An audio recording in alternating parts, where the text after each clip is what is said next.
Good morning. Welcome to B Cube Sunday morning. I'm Bob Brown, sitting in a dark, secluded, unnamed location where I can be safe from the Trumpsters. Should they ever find me, they will. I don't know what they'll do. They don't seem to do much anymore. But I am just sitting here with. Currently written blog post. Oh, yeah. And this is Scott's Planet.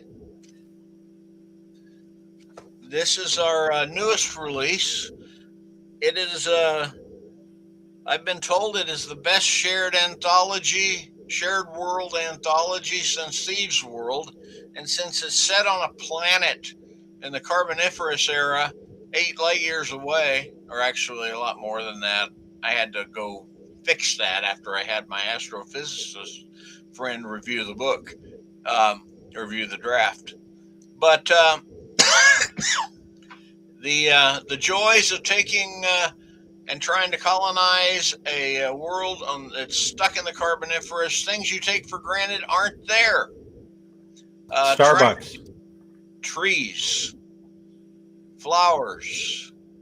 It's there's a whole bunch of stuff that you don't find there. And bring your own chicken, BYOC. I brought my own chickens for this one, and it's a fun Seriously, book. It's in the book. Go on, Bob. Sorry, I will stop making comments. Oh, you muted yourself. I'm proud. I could do the same. Well, since he's muted himself, hell, I could just click all the buttons, and I could go on with the space guy. But and the last thing to note is we have now closed Alternative Liberty 2. Well over 300 submissions, some really great stuff, and Harry Turtledove has actually got one in there, and Harry Turtledove is the reason we have Scott's Planet. Because Harry likes to write about space, and he read my original story 20 years ago, and he gave me a review that said, "Good story." And I said, "Oh, Harry likes it."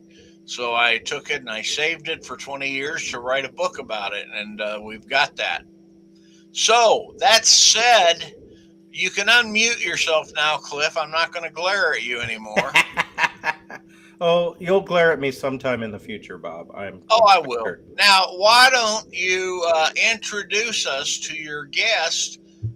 And I'm going to sit here for a little bit, and then when I'm convinced that you're not going to do anything silly, I will abandon you. So this is basically security from being abandoned, because I do silly things all the time.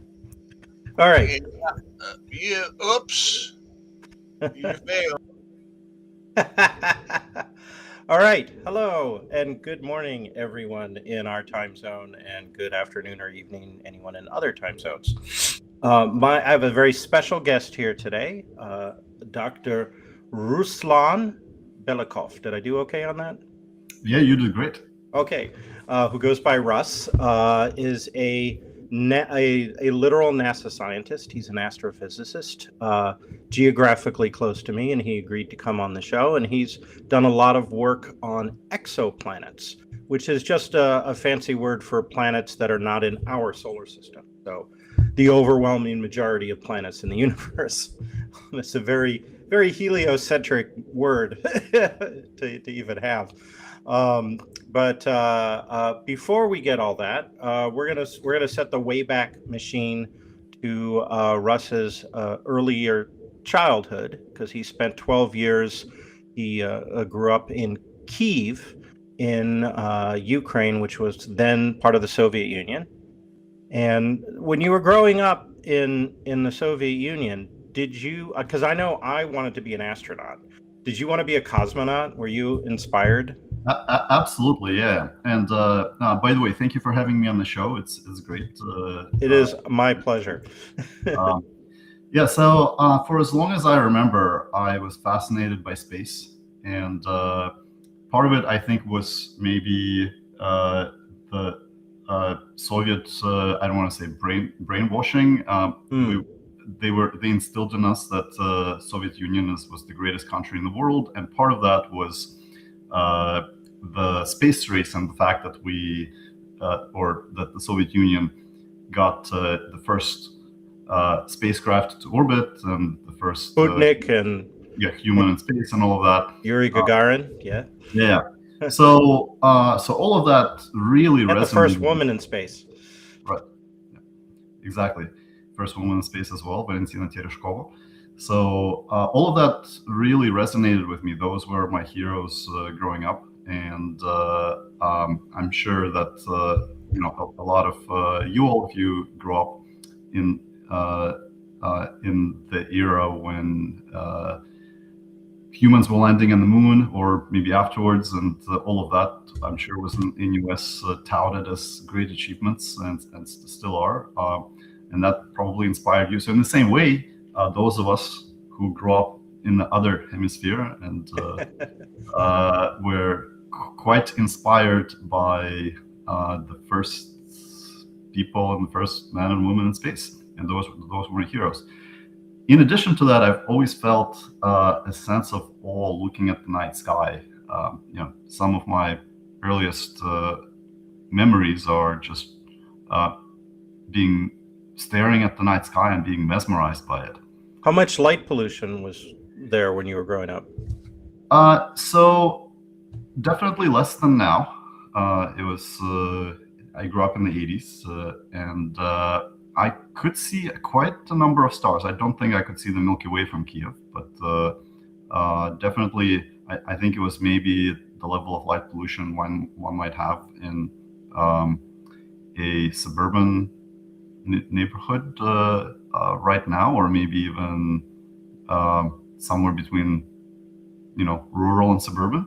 I don't know. It seems like my memories of that time are of seeing a lot more stars than now. Yeah. Yep.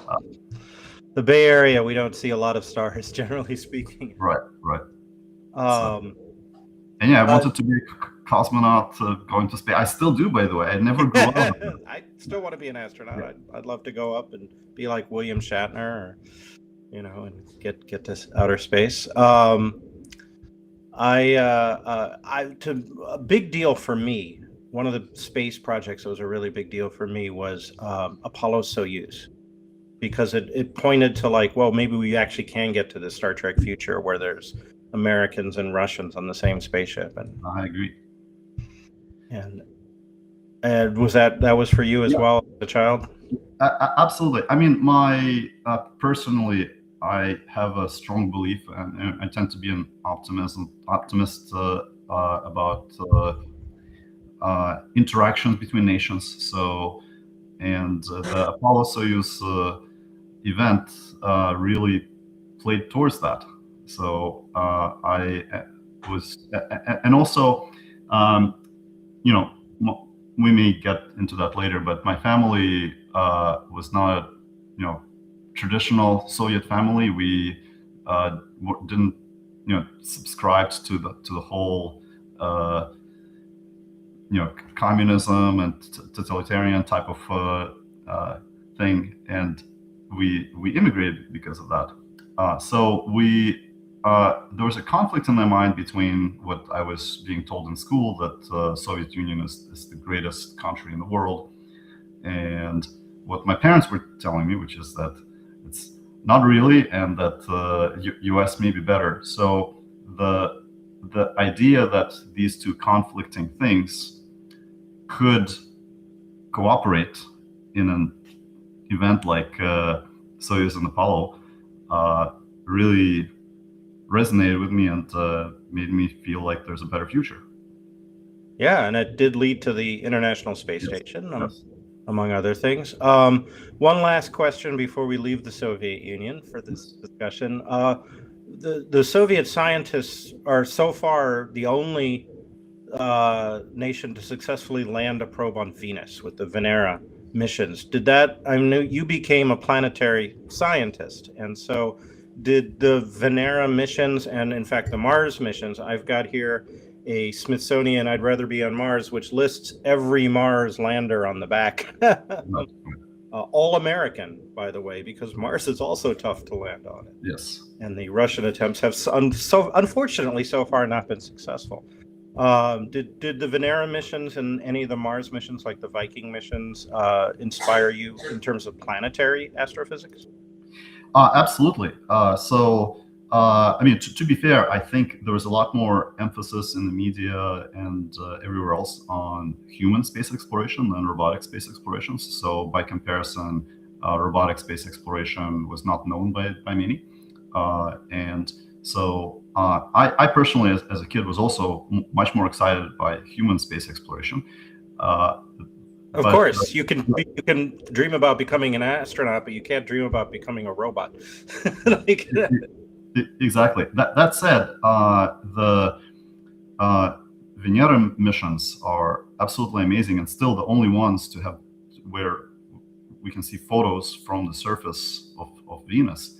So, and especially like right now, they're reprocessed images where you can see them in much better definition, and it looks like a real vista. That is hugely inspiring to me, even right now, to see that. Just an image from a surface of the world, an image from a surface of worlds other than the Earth will never get old for me.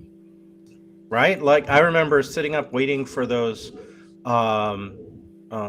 photos to land from Titan. Right? With the probe, and we're like watching each one like slowly come in, and it's like, oh, there's clouds, oh, there's a lake, oh, and then we were on the surface. It's like, oh.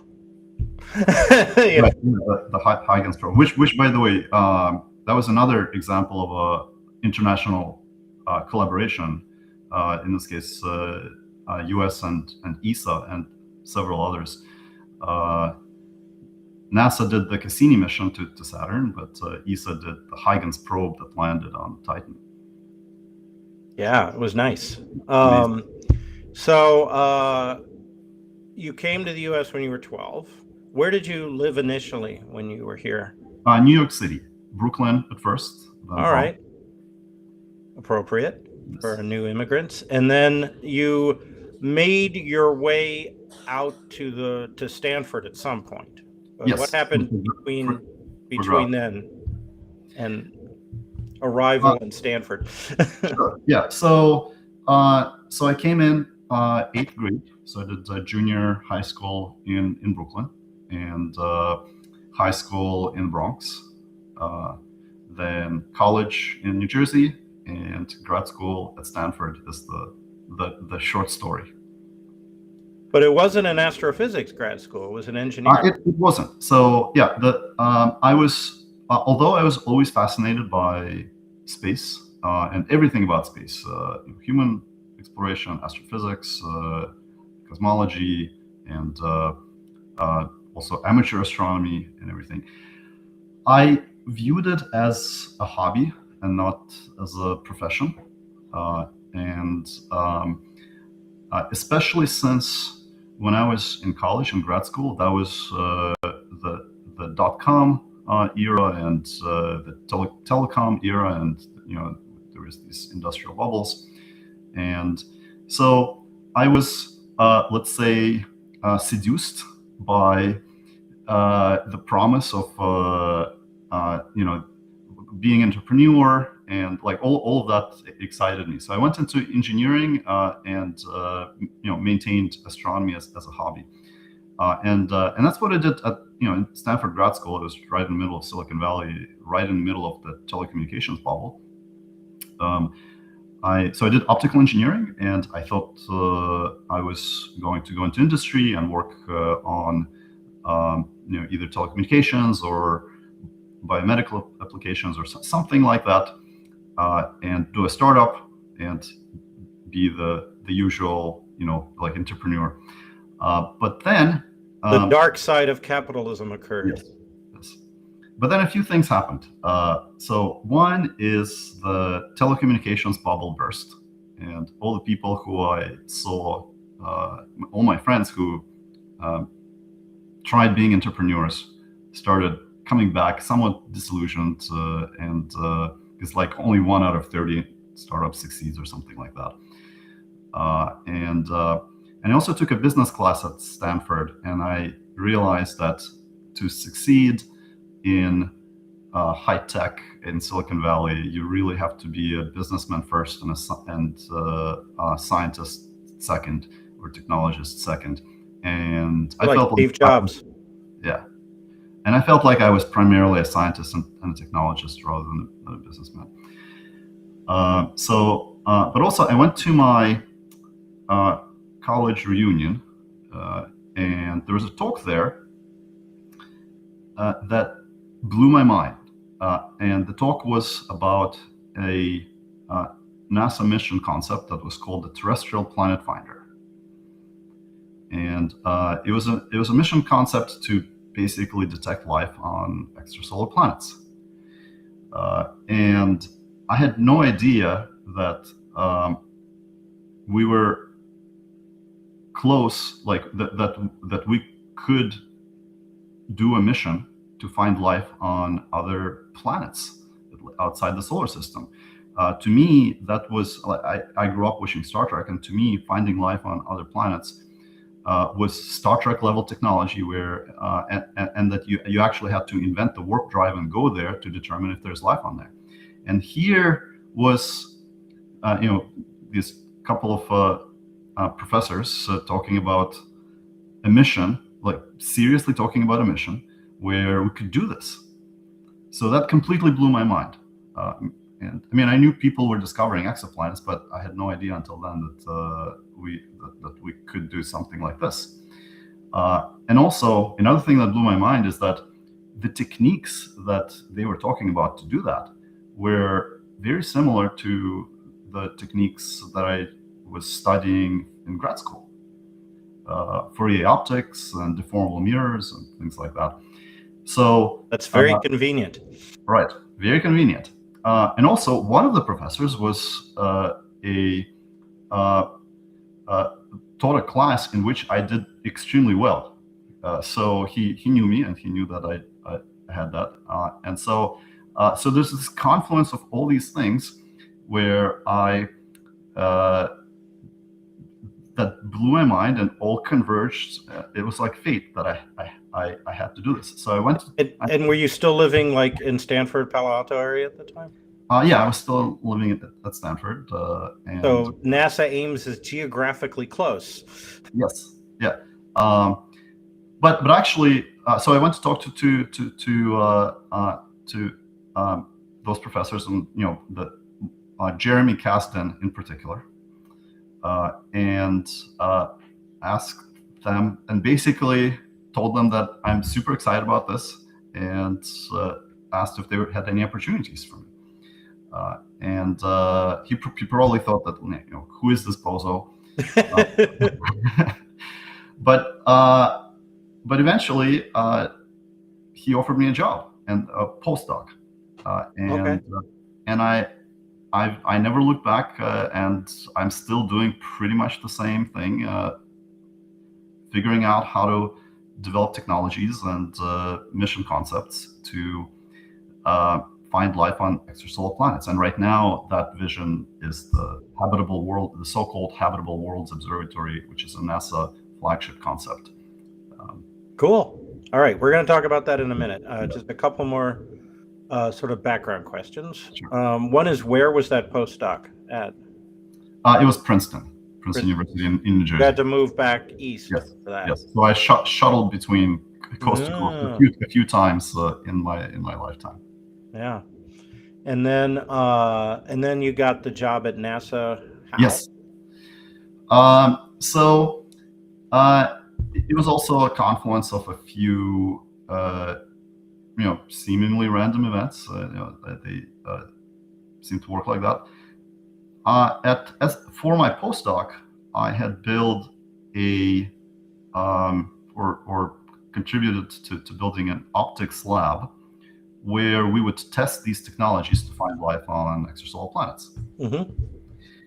And Ames at the time was starting to get into exoplanets and maybe not starting, but already heavily invested in exoplanets. Was the Kepler mission already flying at that point? Not yet. This was around 2007 that I finished my postdoc. The Kepler mission launched in 2009, but they were heavily invested in exoplanets, but not of the type of technologies that I was working on. Kepler mission detects planets using the so-called transit method. Could you explain that briefly? Sure. So,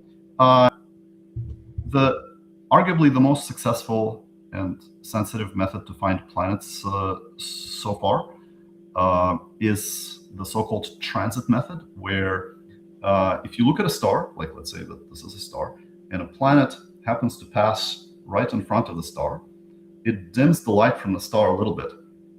And with telescopes from Earth, you can't resolve the planet or the star, you see the combined light.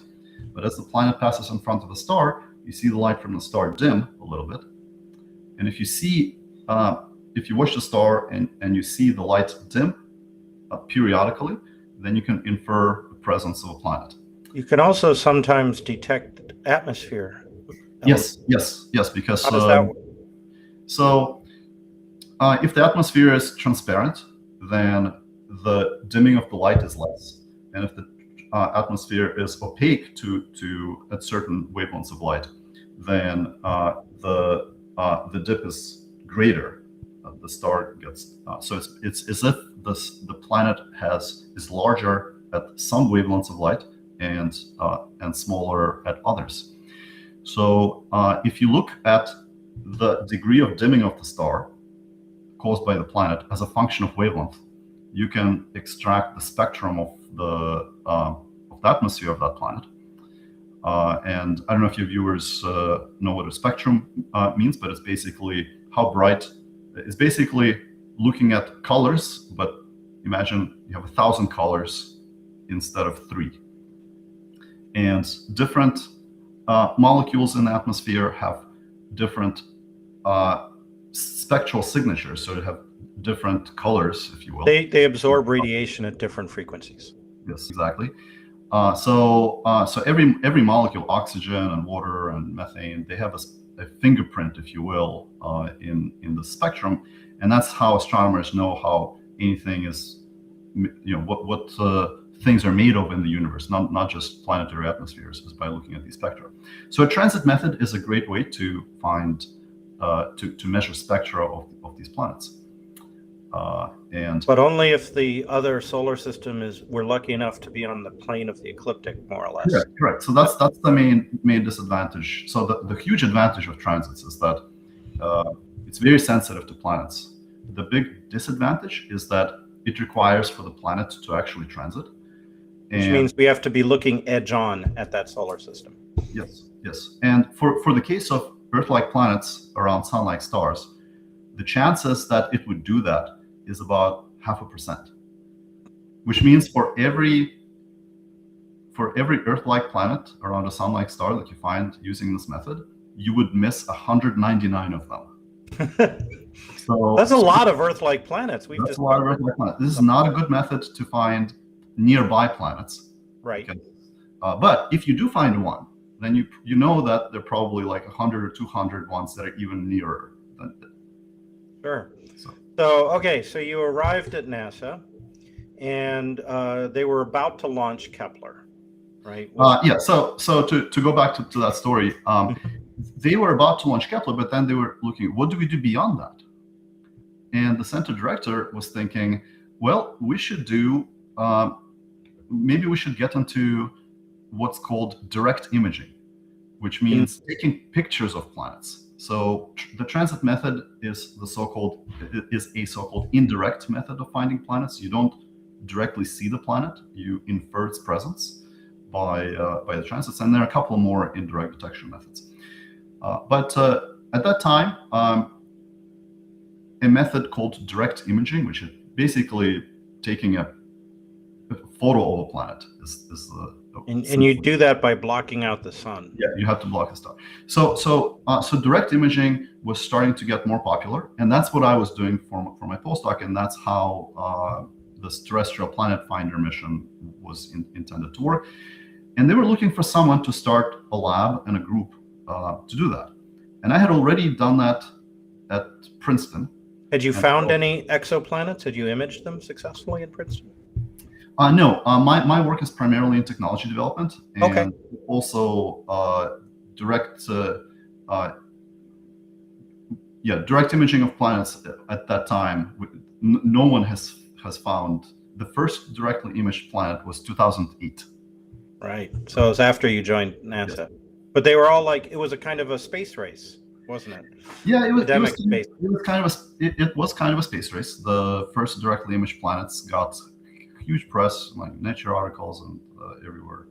And sweet funding. Right. Not habitable. My focus is more on potentially habitable planets. So. Right. So we're going to talk about that.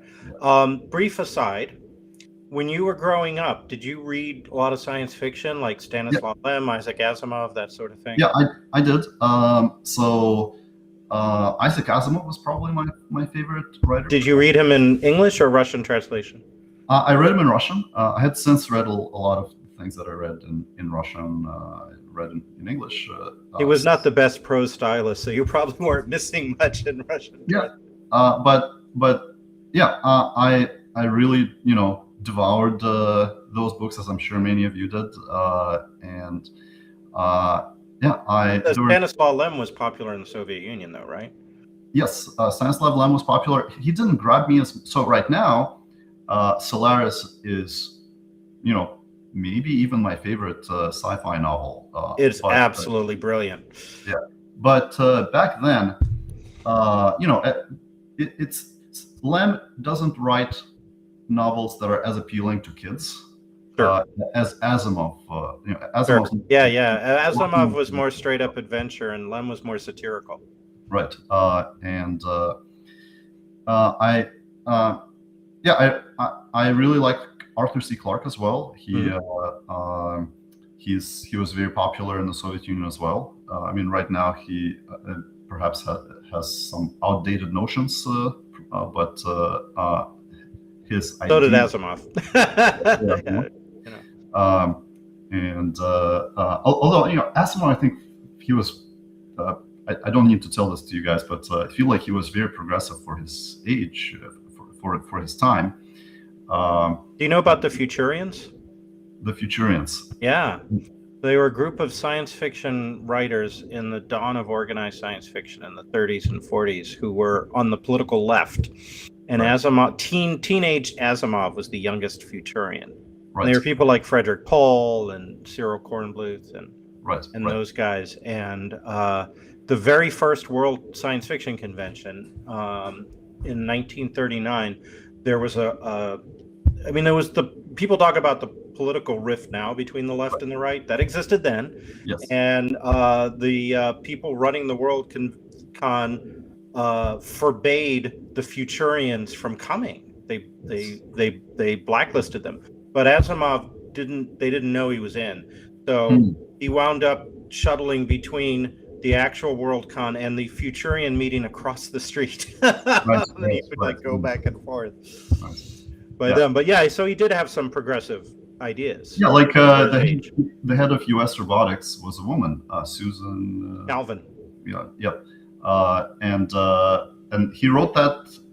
He wrote the first robot novel, I think, in 1950s. Something like that. Yeah. Like that. I think that was unheard of at the time. Like it was very unusual at that time. Yeah, she is considered his strongest female character, and definitely an early example of more than paper thin woman written by right. So in that era. That's what I'm talking about. Yeah. So, and we have a great artist joining us, Jeff Sturgeon. 1939 Worldcon. Absolutely. So back to you are newly at NASA Ames in Mountain View, California, and you read a lot of science fiction. You read a lot about planets in science fiction. So you know what people have imagined could be out there. You knew there were planets because we started detecting them with, we're not going to go into it, but the wobble method in the late 1990s. We had found first some hot Jupiters and then other planets that were harder to detect by that method. And you were interested in like, okay, we got all these, Kepler is going to, throw the door wide open on Earth-sized planets, which it did, unfortunately, because of the wheels, two of the wheels, four wheels, reaction wheels failing. It didn't get to do a long enough mission to detect all the Earth-sized planets in habitable zone that we wanted. They got a lot of closer up ones because the orbit periods were shorter. But then the Kepler 2 mission did find some cool stuff. Anyway, but that was really a proof of concept of like, so why don't you talk about the difference between an Earth-sized planet and a like planet? Because that gets often overlooked in the press. Yeah. So the term that I think is good to define here is potentially habitable planet. And a potentially habitable planet means it has the right size for a rocky surface, and it's at a distance from the star where liquid water can exist, which is called the so-called habitable zone. So those two criteria, so size of a planet matters because if a planet is too small, say Mars size or smaller, then it doesn't have enough gravity to hang on to much of an atmosphere. And if you don't have much of an atmosphere, then liquid water cannot exist. It just goes directly from evaporates. Solid state to vapor phase, ice to water vapor without liquid water. And if you assume, which seems like a pretty reasonable assumption, that liquid water is necessary for life, then you need to have a planet that has large enough gravity to have an atmosphere for liquid water to exist. Like Earth and Venus. Yeah, that means Mars, at least Mars size, and scientists, argue what exactly the threshold is, but it's roughly Mars size and higher. Now, once you get to sizes that are much greater than the Earth, like let's say 1.4 Earth radius or higher is the usual cutoff, then the gravity is too strong and it retains too much atmosphere, and it grows into Neptune or Saturn and Jupiter. And then you no longer have a rocky surface for liquid water to exist either. Because for liquid water to exist, a reasonable assumption is that you need to have a rocky surface. So there's this range of planet sizes that are thought to be required for habitability by life as we know it, which is roughly from 0.5 or 0.7 Earth radius to 1.4 Earth radius. And the second criterion is distances from the star. And it depends on the star brightness. For the sun, the distances are roughly between Venus and Mars. It's not exactly that. And again, but doesn't seem to include Venus. Right? Yes. It's like a little cooler. Right, little cooler. I mean, there are also other. It's not black and white like that because it depends on whether a planet develops a greenhouse effect and so on. So, I mean, we are in the habitable zone, but if we have too much of a greenhouse effect, we will become not habitable.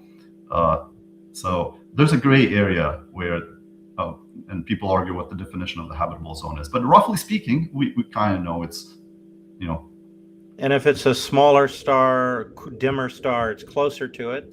Yes. And if it's a brighter star, it's farther away. Yes. And Andrew Lucas says this is 100% relevant for a piece that you're writing. Great. We're happy to be helpful. So another thing we should talk about is the fact that most stars in the universe are red dwarfs, which are cooler and dimmer, and it's easier to detect planets around red dwarfs, and it's easier to detect habitable zone planets because the star is dimmer, you have to block less light, and the planet is closer, so it transits, if it transits at all, it transits more frequently. So let's talk about Alpha Centauri and Proxima Centauri, Centauri B, And then we should mention the whole like solar flare problem with Yes. that and habitability. Go. Yeah, absolutely. So the nearest star system, or nearest star or star system to the sun, is Alpha Centauri, and it contains 3 stars. 2 of them are sun-like, Alpha Centauri A and B, and they kind of orbit close to each other. About how far from each other? So yeah, close is a relative term. It's an elliptical orbit, and it comes as close as Saturn and Okay. as far as Pluto. That's pretty darn close for stars. Yeah, that's pretty darn close for stars. It turns out that around both of these sun-like stars, you can have stable, potentially habitable planets, and the other star does not interfere with that too much. How far out can those planets be before they get yanked into space by the others? About 2.5 AU. AU is the distance from the sun to the Earth. So roughly Mars distance, or a little bit beyond, maybe where the asteroid belt is, roughly speaking. But a Jupiter, which is a 5 AU, would not be possible around Alpha Centauri A or Alpha Centauri B. Because it would either get spiraled into a star or out into space by the gravitational plane. It would not be stable. It would not have a stable orbit. But planets in the habitable zone of Alpha Centauri A are stable, and planets in the habitable zone of Alpha Centauri B are stable. And that's actually one of the kind of specializations of my research, is developing technologies to find planets around Alpha Centauri A and B. Now we know about Proxima Centauri planets, but we don't know of any confirmed planets around Alpha Centauri A and B, correct? Or so there's a planet as of August of this year. Oh, there is now a planet candidate around. Can you define a candidate versus a planet, please, for our viewers? Yeah, so planet candidate is something that does not yet meet the scientific standards to be called a planet, and that gets a little bit technical, but basically it comes down to, we're maybe in, roughly speaking, 90% sure that it's a planet, but to be really sure we need 95 or 99% confidence. How many sigmas is that for sigma people? So like, yeah, that again gets a little bit technical, because like, are you talking about the sigma of a signal? So the sigma of a signal is pretty high, but it could have alternate explanations. Like what? Instrumental artifacts. Okay. So I mean, the paper argues that those could be ruled out, and I agree with that. I'm a co-author on the paper, by the way. I'm glad you agree with it. my role was very minor. But Chas Bikeman from Caltech is the first author. So and this was a discovery by James Webb, by the way, direct image by the James Webb Telescope, which is also responsible for the picture. Right. Is that the same nebula as Pillars of Creation from the No, it's bubble? the Carina Nebula, star-forming region. Carina Nebula. Nice. Really pretty. Yeah. So, okay, but back to Alpha Centauri. So there is a planet candidate around Alpha Centauri A, and it's a gas giant, roughly in the habitable zone. And amazingly, in the case of science imitating art, it's almost exactly the same as James Cameron's Avatar, or the planet in James Cameron's Avatar. So you may remember that there's a potentially habitable moon around a gas giant in the habitable zone on Alpha Centauri A. Isn't it on Alpha Centauri in the movie? Yes, it's Alpha, not just Alpha Centauri, but Alpha Centauri A. We had the right one. The right one. And not only that, but it's James Cameron could have put a potentially habitable planet in the habitable zone of A and still have pretty much the same movie. But what he did was, if he made it a potentially habitable moon around a gas giant. And so what we found is the gas giant. We don't have the technology yet to find the habitable moon, which may exist, but we do. The Pandorans are safe for now. Yeah, and there's even a name for it. the name is Polyphemus, is the gas giant, and Pandora is the moon. So that's pretty amazing that there's now potentially habitable candidate or a planet candidate on Alpha Centauri A. And you also asked me about Proxima Centauri. So again, there's these two sun-like stars, Alpha Centauri A and B, and then all the way out here, there is a red dwarf star, which is so dim that you wouldn't be able to see it with your naked eye by like several orders of magnitude, that's orbiting the pair. And it's orbiting it really far away. And in fact, only recently did scientists determine that it was gravitationally bound. And how did they determine that, by the way? Let's see. I believe it was kind of gradual. So it's more. There's no. I don't believe there's a smoking gun evidence that it was more of a gradual consensus of scientific consensus shifting. Okay. So, but I think the maybe turning point was 5 years ago ish, something like that. And Proxima happens to be a little bit closer to the sun right now in its orbit. It's like it's sometimes it's a really long orbit, right? Like a really long orbit. I believe, I don't want to give you the wrong answer, but it's thousands of years, maybe 2,000, something like that. It's a really long orbit. And we do know that there is a potentially habitable planet around Proxima Centauri, meaning it has the right size for a habitable atmosphere to exist, and it's at the right distance from the star. The problem, though, is that there is a big gotcha. There's a rub.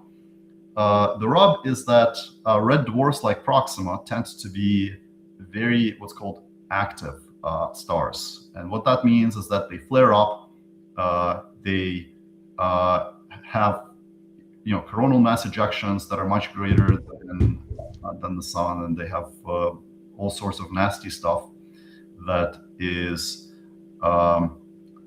possibly that forms challenges to habitability.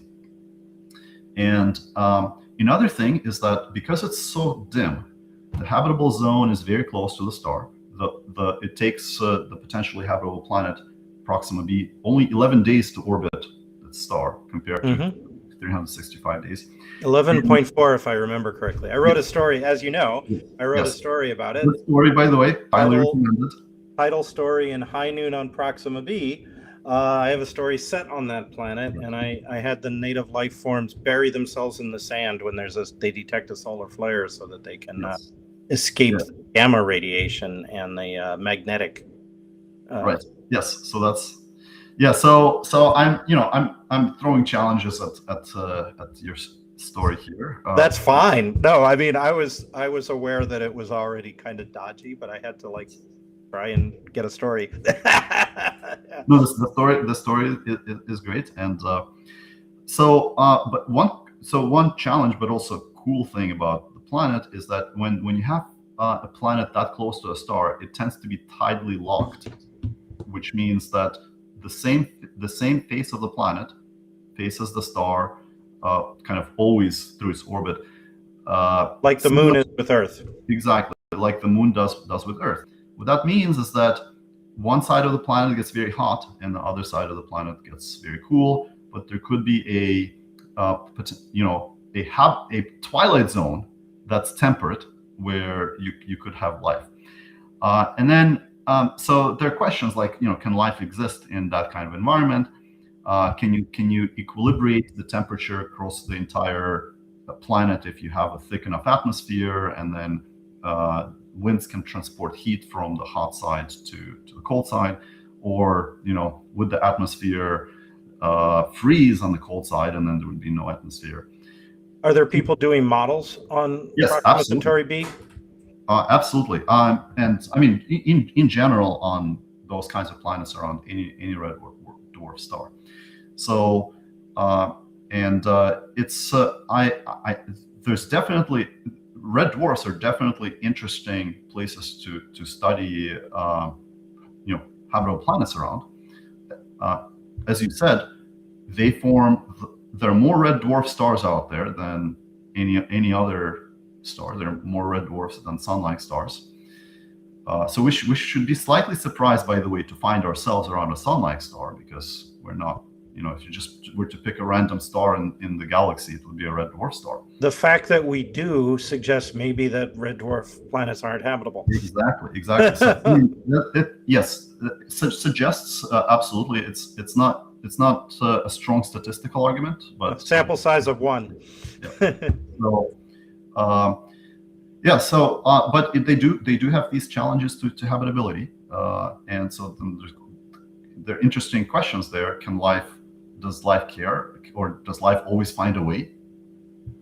Hard to say. Yeah, I mean, I know that there are some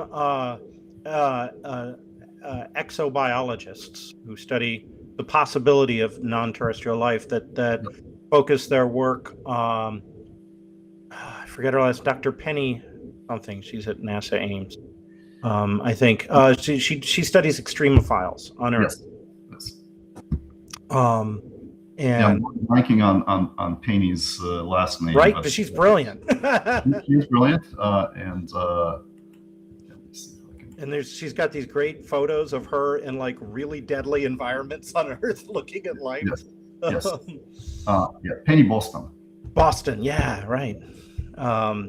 People should look her up. Yes. She's got papers and things. So you have been focused on the idea of not Proxima Centauri, but Alpha Centauri and potential habitable planets. So why don't you talk us through from the time you arrived at NASA to now, and talk about your exoplanet work?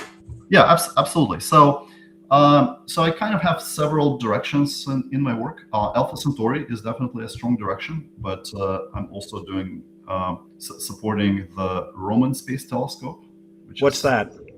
The Roman Space Telescope is the next NASA flagship after James Webb. James Webb was the one that is now in a Lagrange point, right? And had that really complicated unfolding with 8,000 single points of failure and all that. Or a few hundred, yes. So yeah, a lot.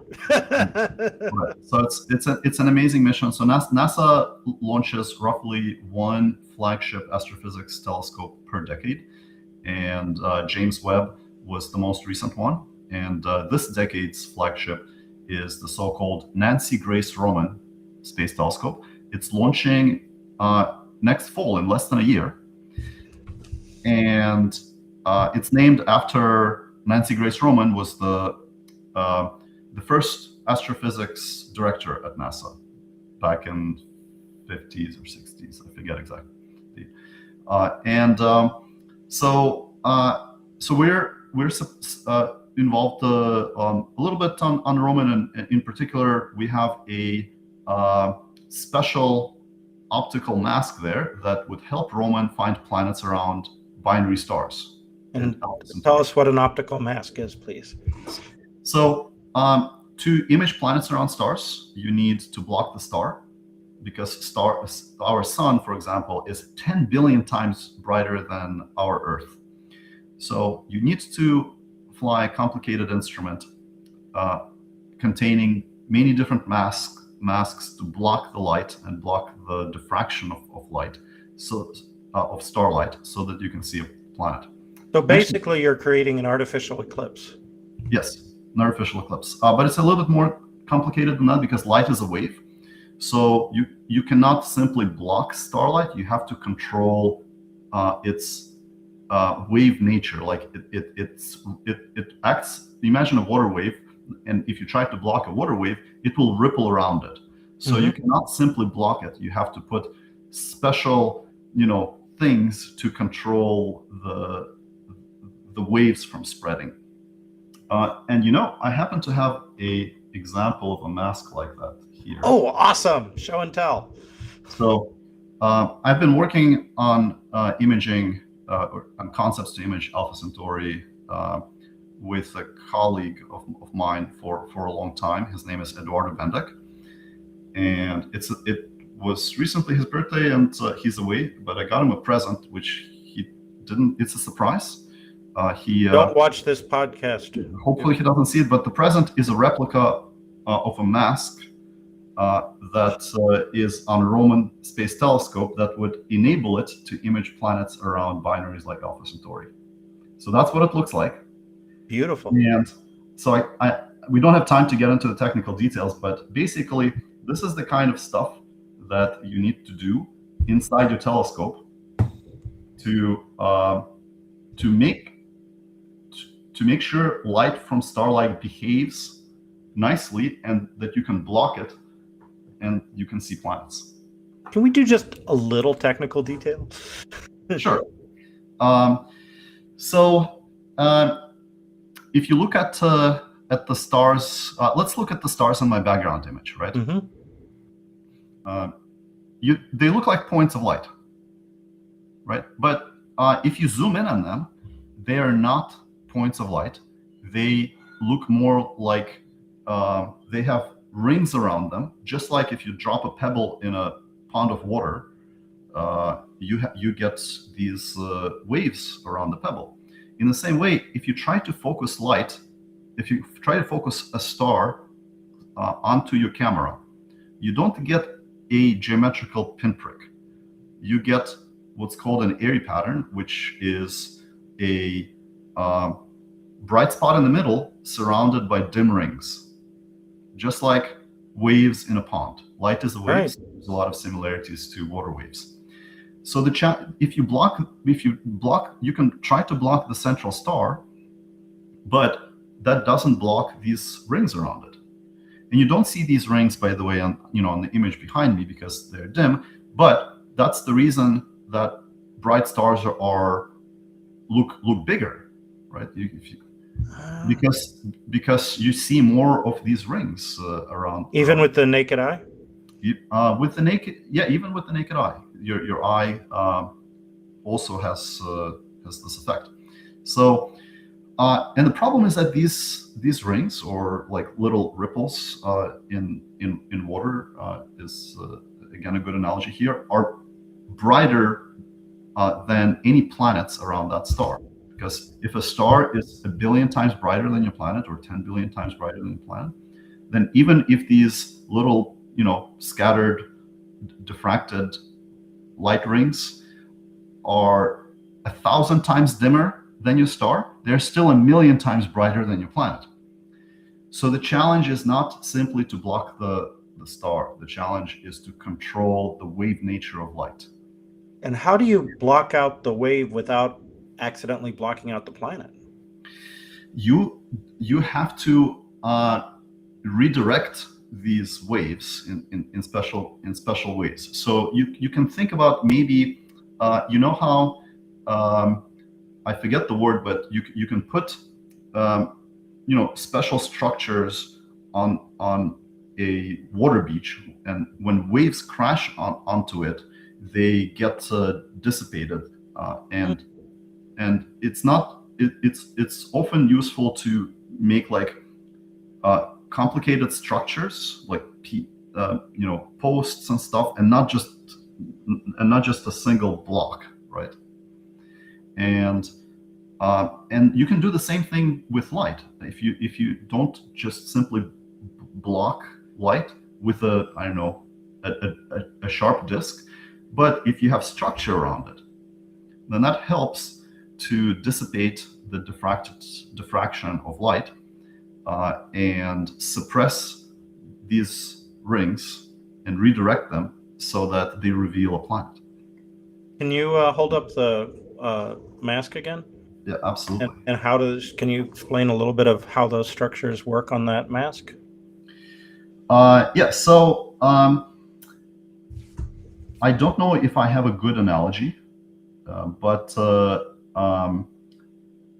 maybe one way to explain it is that you see how the edges get progressively darker. Yep. And also in the middle, the reason the middle is dark, by the way, is because the Roman Space Telescope has a central obstruction, as most telescopes do. So, and the idea is, and these, you see like the lines going from the middle to the edge, that corresponds to the struts that are holding the obstruction in the Roman primary mirror. So the way to understand this is that anytime a wave hits a sharp edge, it immediately starts ripples. And so when light hits the Roman Space Telescope primary, and it hits these sharp edges, it immediately starts rippling. And if we want to suppress these ripples, what you want to do is you want to put little structures around the sharp edges so they're not as sharp.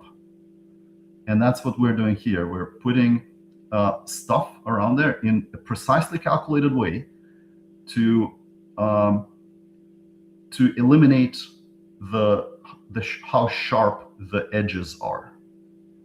And when the edges are not sharp, you can imagine, like, again, a water wave is a good analogy here. If a water wave hits something sharp, it immediately starts rippling. But if it hits something that's not, not very sharp, then it doesn't ripple as strongly.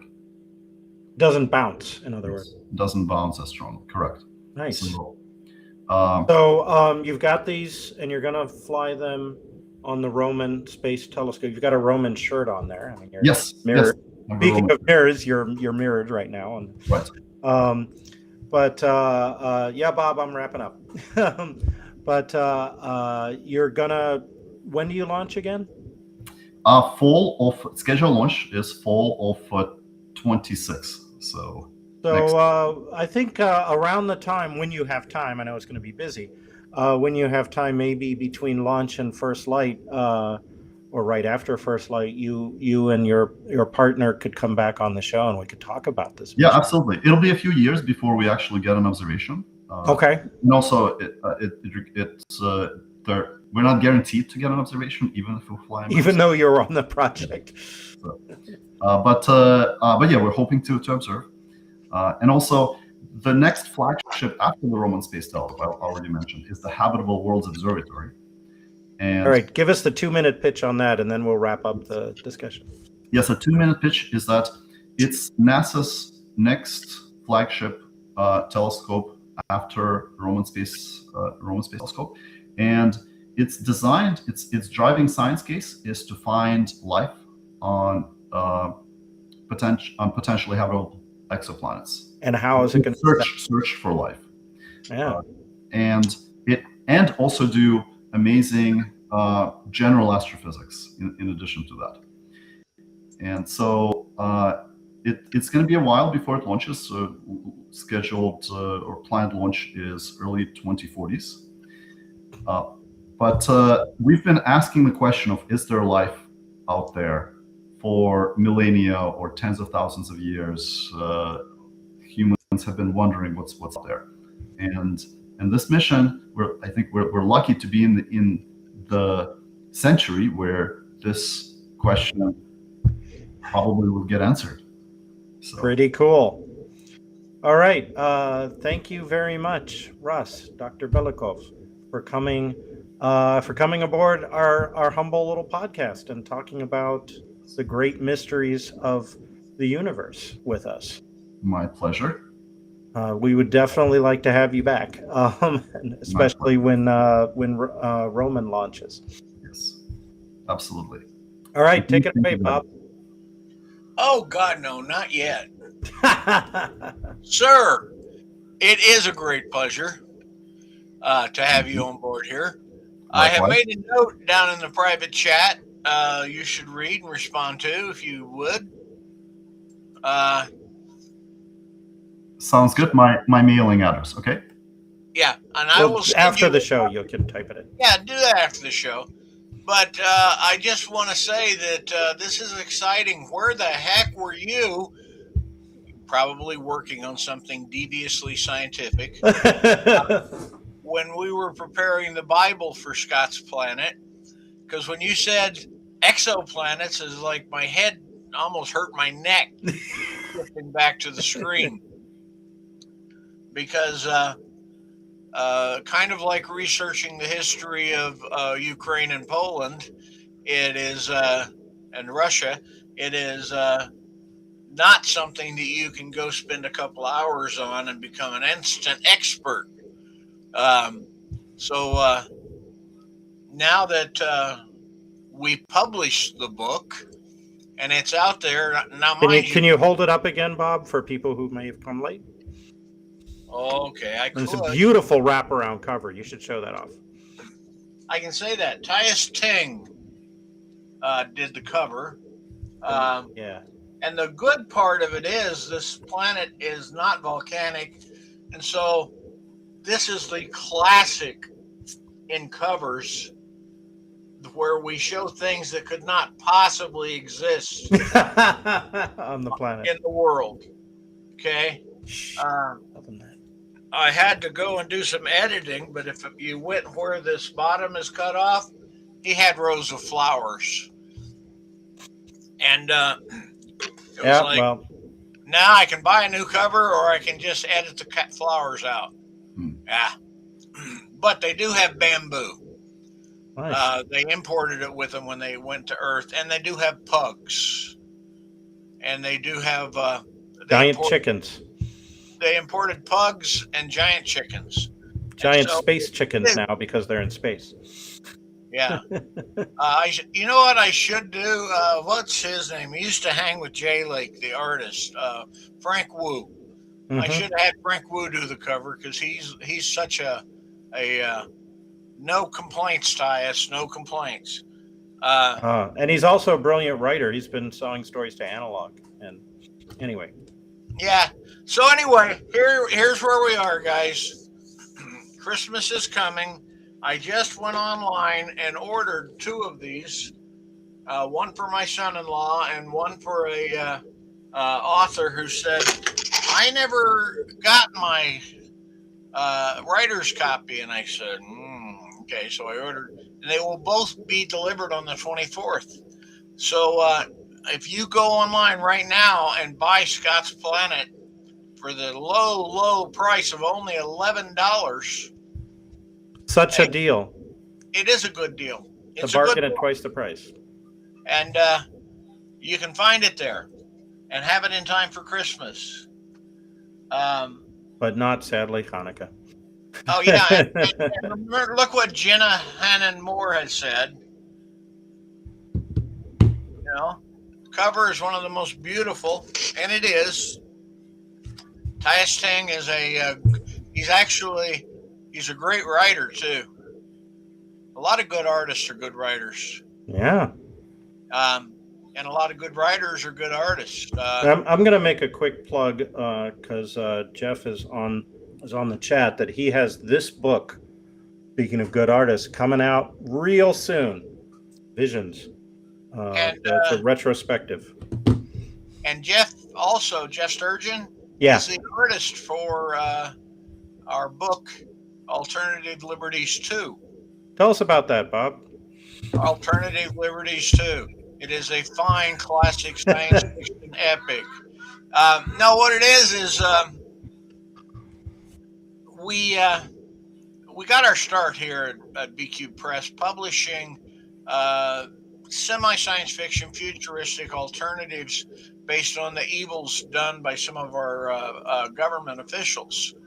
And the first one was Alternative Truths, which Kellyanne Conway, when she decided to tell us that when they decided that they had the largest crowd ever at the inauguration, asked her where she got the data. She said alternative facts. And so we said, okay, alternative facts. Well, that would be a good title. But then we decided to go with Alternative Truths. And it was a major bestseller. And then we did the follow-up, More Alternative Truths, and it also hit the bestseller list. And then we shifted off to talk about alternative theologies, which also hit the bestseller list twice. Um, and Nice.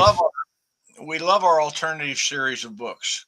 Well, Alternative Liberties says, okay, the orange, whatever the hell he is, you know, dementia. I hate mocking people for their things they can't control, but maybe if one less cheeseburger. Um, but anyway, so The we current president of the United States. the current president of the United States is an idiot, and this is a book about what it's like in a world where people like him and dominate. It's not all about Trump because that would be scary and it would make me sick to try and edit it. And you'd need to get an orange cover, which we did not get.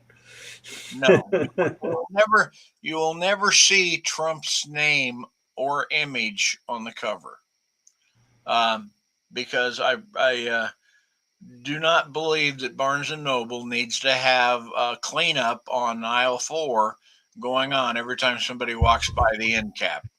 The So that's what we got. This is stories about living in a world under Project 2025 is more a better way of putting it, and a world where we don't care about the hungry.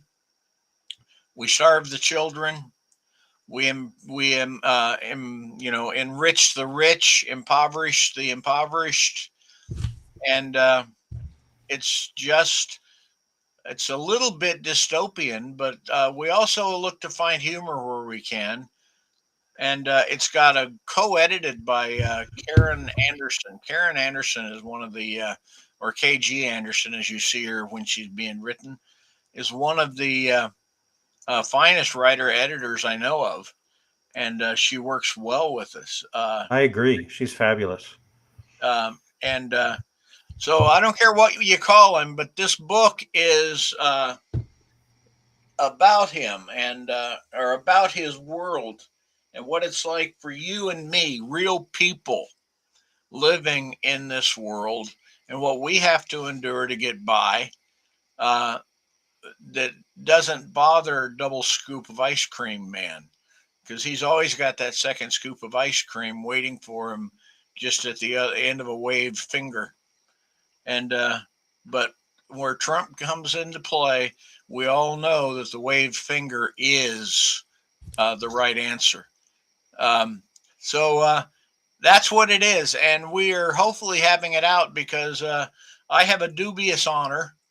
It's not dubious; it's a great honor, actually, to be the editor guest of honor at the RadCon Science Fiction Convention on the President's Day weekend in Pasco, Washington.